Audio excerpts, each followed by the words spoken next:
আমি পারবো না পারবো একটু পরে আসি।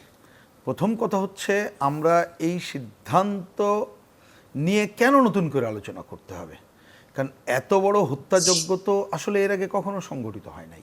এক, এই যে এখানে ধর আমাদের দলের ছাত্র ইউনিয়নের একেবারে তরুণ কর্মী রিজভী উত্তরাতে সে শহীদের মৃত্যুবরণ করেছে। এমনকি বোঝার জন্য বলি, ছাত্র ইউনিয়নের সভাপতি যাকে 3 তারিখে গ্রেপ্তার করা হয়েছিল এবং বিক্ষোভের মুখে পুলিশ ছেড়ে দিল, এবং বিক্ষোভ শুধু খালি এই যে ঘটনা বোঝার জন্য বলি যে প্রথমে তাকে আটকিয়ে রাখলো এই 20 নম্বর ওয়ার্ডের কাউন্সিলর অফিসে, সেইখান থেকে পুলিশকে দিয়ে দেওয়া হলো, পুলিশের বিক্ষোভের মুখে ছেড়ে দিতে বাধ্য হলো। 5 তারিখে সে যখন বাড়ি থেকে আসে তাকে ডিবি তাকে গ্রেপ্তার করলো এবং টর্চার করলো, তারপরে কিন্তু তাকে ছেড়ে দিতে বাধ্য হলো। তা আমি বলছি তো ছোট্ট ঘটনা বললাম, তাহলে এত বড় ঘটনা, মানে আমি এই ঘটনার মধ্য দিয়ে কয়েকটা দিক আসে, তাহলে এই জায়গাগুলো প্রথম সিদ্ধান্ত হচ্ছে আমি এর শুধু ওই ঘটনা না, এর সাথে যারা জড়িত যথেষ্ট আলোচনা হয়েছে, আমি ব্যাখ্যায় যাচ্ছি না, সেটা আমি করব কি না। এ খালি ওরালি বললে হবে না, কাজটা শুরু করতে হবে, দৃশ্যমান করতে হবে। এবং এটা খুবই কারেক্টলি গোলাম মুর্তজা বলেছেন। আমরা এর আগে অনেক সময় একটা ঘটনার পাল্টা অন্য ঘটনা এনে এইগুলোকে এমনভাবে নিয়ে গেছি এটা যেন একটা হালকা হয়ে গেছে, সুতরাং কিছুদিন পর এটা যেন ভুলে যাওয়ার মতো হয়ে গেছে, বা কোনোভাবে একটা নর্মাল এটা একটা বিচারিক জায়গায় চলে যেয়ে এটা আসলে সময় ক্ষেপণের জায়গায় চলে গেছে।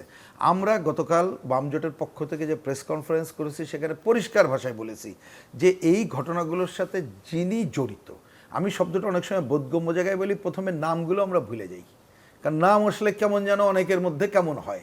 নামের ব্যাপার না তো, যিনি দায়িত্বে ছিলেন আপনি সেইভাবে নিয়ে আসেন। তাহলে আপনি কারোর যদি কোনো মায়া দয়ার থেকে আসে, আমি বলি যে ওই আলোচনায় থাকবে না, তাহলে যিনি প্রধানমন্ত্রী ছিলেন, যিনি মন্ত্রী ছিলেন, যিনি যার কাছ থেকে এগুলো হয়েছে তাদেরকে বিশেষ ট্রাইব্যুনালে বিচার করতে হবে। আমরা দাবির মধ্যে বলেছি তার সম্পত্তি স্থাপন। আপনারা কি মনে করেন যে স্বাভাবিক যে বিচারিক প্রক্রিয়া বিশেষ এটা, হ্যাঁ, এই জন্য আমরা মনে করি যে এই ঘটনায় যদি আপনারা দ্রুততার সাথে ত্রাস দিয়ে আমরা বিচার করতে হয়, তাহলে আসলে একটা বিশেষ ট্রাইব্যুনাল যাওয়া ছাড়া আমরা সাধারণ বিচারে এটা দেখছি না, বাংলাদেশের বাস্তবে দেখছি না। এটি একটা দিক, সুতরাং এটাকে করতেই হবে। হ্যাঁ, নিঃসন্দেহে এইটার পরও আগস্টের পরে যে ঘটনাগুলো সংঘটিত হয়েছে সেগুলোকে আমরা উপেক্ষা করব না, সেটাও আমরা দেখব, কিন্তু সবটাকে একসাথে করে ফেলবো না, এটা একটা দিক। আর একটা যে আলোচনা প্রথমে কি শুধুমাত্র হত্যাকাণ্ডগুলোকে নির্দিষ্ট করতে চান? এই যে গণ অভ্যুত্থানের জায়গায় যেভাবে ঘটনাগুলো ঘটেছে, আপনি এইভাবে ভাগ না করলে একবারে আমরা সব পারবো না।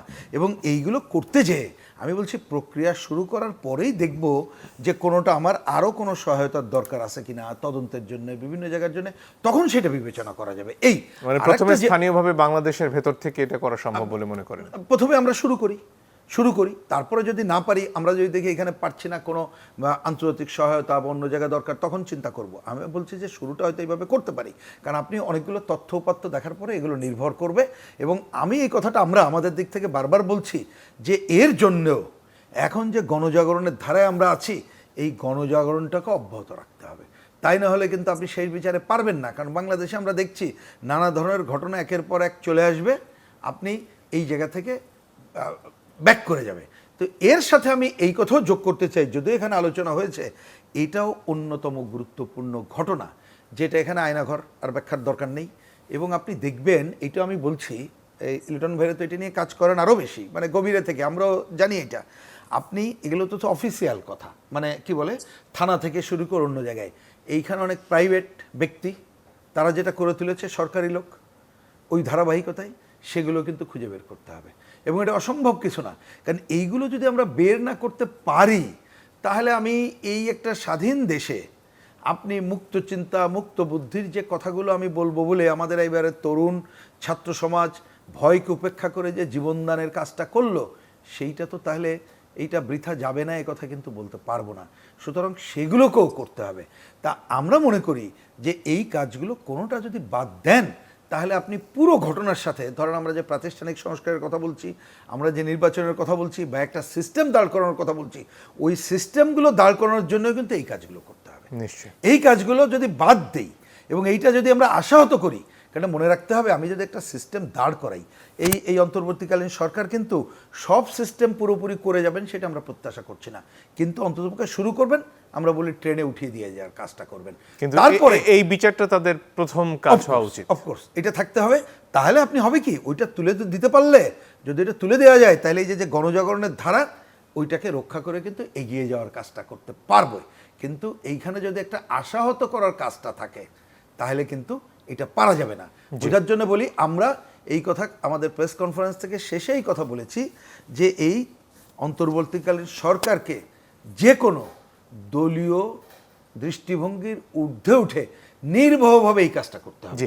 এইখানেও যদি ধরেন একটা দলের বাইরে অন্য কোনো দলের আবার যদি কোনো একটা ঘটনায় শোডাউন হয়ে যায় মনে করে, তাহলে কিন্তু আপনি গণজাগরণের কাজটাও করতে পারবেন না, ওটি যথাযথভাবে করতে পারবেন না। ধন্যবাদ।